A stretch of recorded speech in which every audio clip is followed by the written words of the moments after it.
Hello everyone, and welcome back to Grim Dawn Class Examinations with your host, Professor Reha.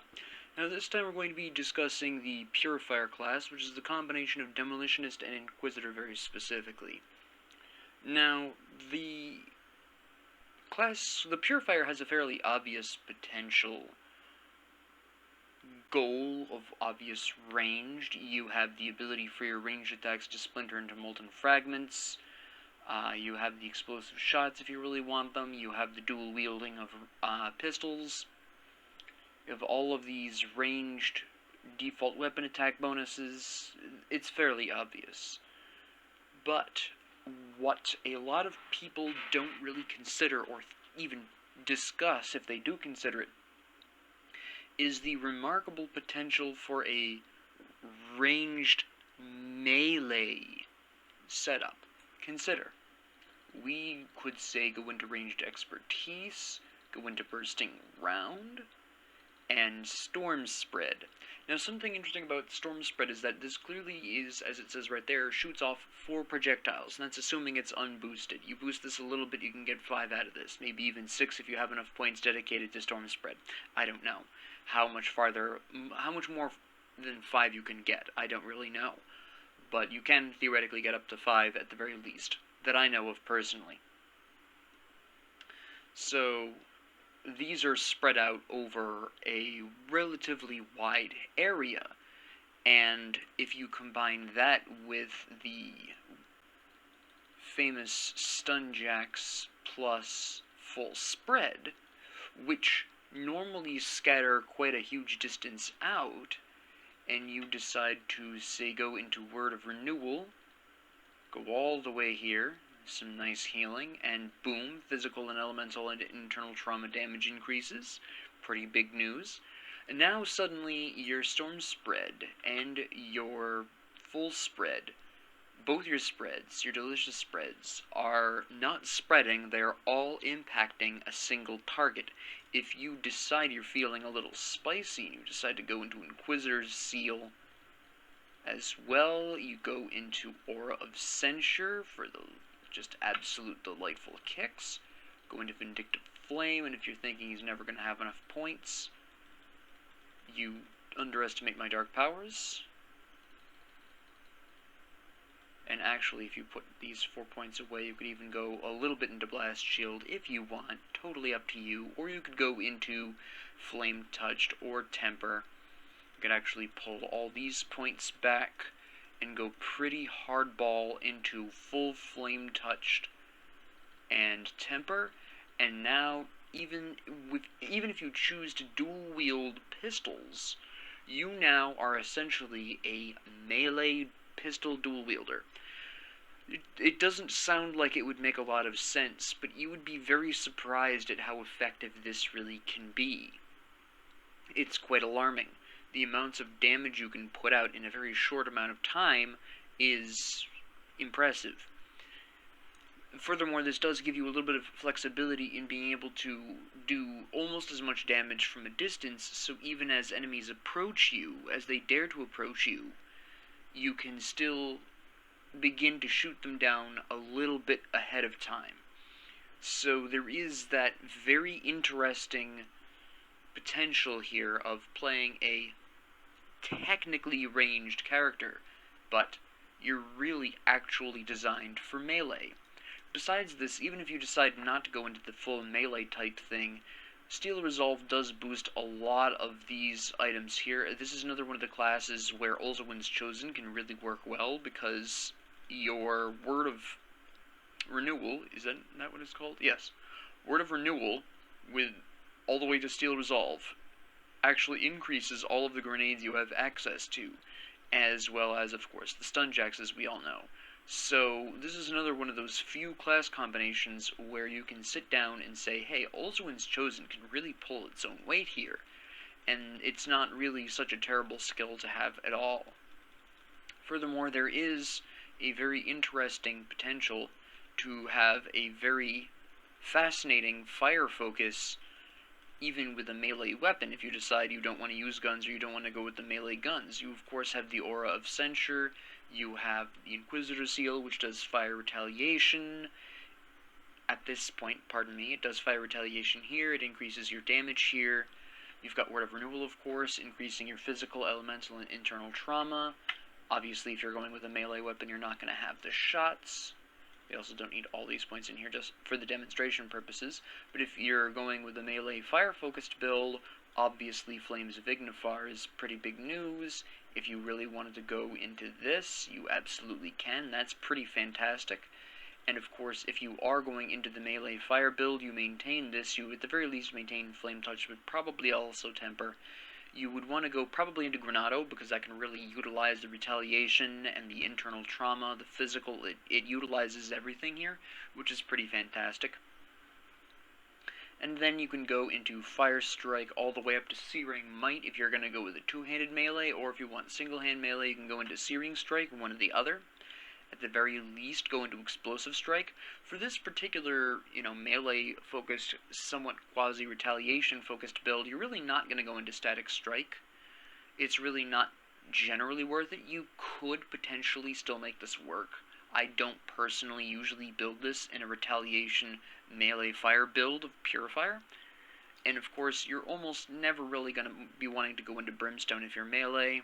It's usually not worth it. I mean, there are scenarios in which I have picked up Brimstone even with a melee build just because I really wanted that fire damage. I had something that increased Brimstone specifically, and I happened to be melee, etc., etc., etc. But most of the time, you're not going to be looking to Brimstone if you're melee. Static Strike, there is some justification. You do have the increased fire damage, you do have the knockdown chance, but it's not a consistent enough boost. I mean, it's only at the end of it, only 50% increased fire damage. You can get that in other places, you can get that from your constellations, and the actual odds of doing lightning damage is, of course, only 70%. You only have a 25% chance of knocking down the target. It's not consistently useful enough outside of the fire damage to really necessarily always justify the picking up of Static Strike. But at the very least, if you're going to go melee, at the very least you need Explosive Strike so you can get into either Searing Strike or Searing Might. Get one of the Sears, at the very least. And Explosive Strike, of course, still does add area damage to your melee attacks. Doesn't care if you're shooting or not, it doesn't matter. So that's... If you're going to go with melee, this can work out really well, and in fact, this is one of my favorite ways of playing Purifier. If you do want a little bit more ranged in your life, besides the Granado, or if you just don't want the Granado, period, I don't know why you wouldn't, but maybe you have equipment that increases the Rune of Callistor, which is a perfectly acceptable alternative. That's totally fine. Maybe you want something else, maybe you're really going to go into the Storm Box for some electric damage. You can do a fantastic electric build as well, by the way. You can go with a long-range electric build, still build Storm Spread, not trying to be melee, and go into Stunjacks plus full spread, get Static Strike at the very least. Yeah, even the chance of lightning damage would help there. And then convert Granado and or Canister Bomb into lightning damage, and then you're pretty much just going all out there. It's just an absolutely fantastic series, but you can absolutely do lightning damage. Actually, we would want to keep that. We could go into here, we could go into here. You would want to just stick with Flame Touched, you wouldn't even be looking at Temper. Go at the very least to here, pick one of these. Very rarely do I use one individual single-hand gun. Let me see, you want to go with fires, so while you could keep this, it's a little bit overkill. You would want to go into this, this, and this at the very least. With that lightning, and oh well, you would have Flame Touched, so this would probably still somewhat help with the elemental resistance at the very least, or you could just go into Ulzwin's Chosen and modify the damage of your Granado, your Stunjacks, and your Canister Bomb, all of which would be doing lightning damage. You could modify that by an additional 15%, which is a pretty good time, and make them cheaper. So you could just absolutely just stand there and chuck grenades all day long. That's a pretty good time. But you could do that as well. Don't look at this class and necessarily restrict it to dual-wielding pistols. A lot of people, I think, do that. They look at this combination, they're like, okay, dual-wielding pistols. And although dual-wielding pistols with the Purifier is pretty great, don't limit yourself to that necessarily. there is a whole lot more you can do. There's a whole lot more you can do even with pistols. So you don't even necessarily have to be ranged. As I demonstrated right off the bat, there are some pretty interesting opportunities to be a melee pistol-wielding lunatic, and it works out great. You can do a lot with that. What are some skills across the two individual classes that you should always be sitting down and considering? Well, there are a couple. For the Demolitionist side, you are always going to want to be considering Fire Strike. You probably are not surprised by this. It's one of the Demolitionist's strongest potential contributions. Since it's relatively cheap, it can really hit hard, and it's quite nifty. It's quite useful. The second is Flame Touched. Whether you add Temper or not to this doesn't matter. At the very least, Flame Touched is worth considering. Again, there's such a heavy elemental focus in the Inquisitor that it would be a shame to at least not consider Flame Touched. What else is really good? Specifically Granado. Granado is always worth considering, because whether or not you're going to be doing the physical, fire, or lightning focus, however you want to focus it, Granado can really come through and pull its own weight. The only reason this beats out Stunjacks is Stunjacks cannot be converted into fire damage, which holds it back slightly. Granado can be fire if you need it, it can be lightning if you need it, it can be physical if you need it, it can be it's got piercing, it's got internal trauma that it doesn't care about, and it has added retaliation damage if you're going into that. No matter what your build is, Granado is an effective ranged skill that you can incorporate into the build, and no matter what you do with your build, Granado will be there to pull its weight. Maybe you have to slap on 1 extra point into Skyfire Granado if you're focusing on lightning damage. Beyond that, it can do whatever it needs to do. So that's really helpful overall. So these would be the 3 skills that I would say from the Demolitionist side that you should always be sitting down and at least giving some thought to. Do I want to go into these? And if you're going to go into Fire Strike, at least up to Explosive Strike. Static Strike is purely optional based upon your build, based upon what you want to do. This is optional. You don't need this. It's a nice to have. Unless you've got some sort of piece of equipment that enhances this to the point where it's more consistent, it's totally up to your personal choice. But if you're going to go into Fire Strike, at the very least get up to Explosive Strike and pick one of the C-Rings. One of them. For Inquisitor, there are still, obviously, you've got Word of Renewal, because no matter how you build, Steel Resolve can really help you, again, pull weight, increase your resistances, heal you. It's a fantastic time. Another thing that you should always at least give some consideration to is, in fact, Deadly Aim. I may not have talked about this earlier, but this is quite useful. This can trigger pretty well if you're taking care of your offensive ability like you should be. But Deadly Aim can really add a whole lot of punch to pretty much any build at all that you care to go into. And finally, actually, Flames of Ignifar is always at least worth considering, because, again, this is pulling from weapon damage, so to some extent it's always going to be doing whatever kind of damage your weapon is doing, but even if you're a ranged character, Flames of Ignifar can really be an effective way of beating off enemies that get into melee range. Now, the other alternative to this would be Inquisitor Seal, but that also specifically does a certain amount of retaliation as well. I mean, it's really up to you. I can't really say one or the other of these works any better or worse than the other one. This is really down to personal preference. There are times where I really want the security of being able to bust out a jet of flame from Flames of Ignifar, and that works really well for me even if I'm playing ranged. And then there are times where I think it would be best for me to go into Inquisitor Seal and do the survival thing. Now, if you're playing with other people, Inquisitor Seal is a die-hard absolute yes, but in single player it can be either or. It doesn't really make a huge difference. It's all down to your playstyle, what you're more comfortable with, and what equipment you have on hand. That's what it really comes down to. And don't forget, you can also do, interestingly enough, if you really wanted to, a very interesting piercing build. Behold the unusual facet of Aura of Conviction, which increases physical, pierce, and internal trauma with an emphasis on the pierce. Boom, increased pierce damage. Oh look, Temper. Boom, increased pierce damage. Ah, wait, Canister Bomb, pierce damage. more pierce damage. I mean, Granado, we already know does pierce damage. It's just so much. I thought that did pierce damage for a hot second there, but I was clearly wrong. You have a lot of options for pierce damage if you wanted to kind of focus in on that. The Silver Bolt Arbalist is a fantastic weapon in the very long term with this particular combination. If you are focusing on that pierce damage, that is incredibly effective.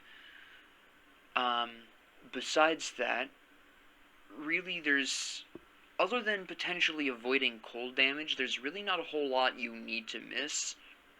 Here, obviously, everything out of the Demolitionist is potentially useful to a build, except for Hellfire Mine, because, well, actually, I can't even say that necessarily, because if you were feeling particularly spicy, you could go into Elagast's Arcane Net. If you were doing too much lightning damage and you needed to mix it up and fire just wasn't cutting it, here you go.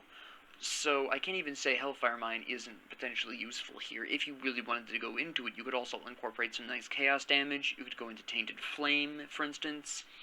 And of course, you could go, if you're really interested, go into Brimstone with the chaos damage. Now this is particularly interesting, by the way, if you've never done it. A Brimstone build with 2 pistols is quite a fascinating time.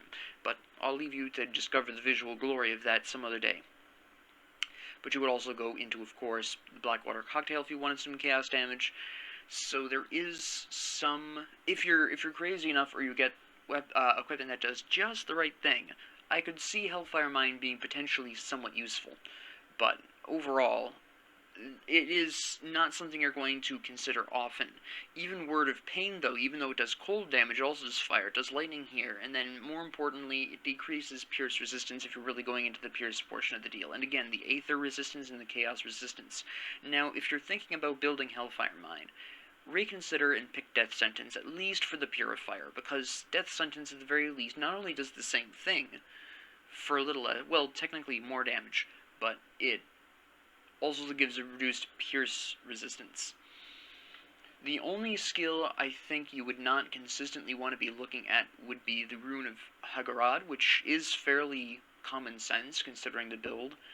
And of course, naturally chilling rounds. Does that mean there will be builds with the Purifier where you will never see either of these 2 skills? No. You will see potential.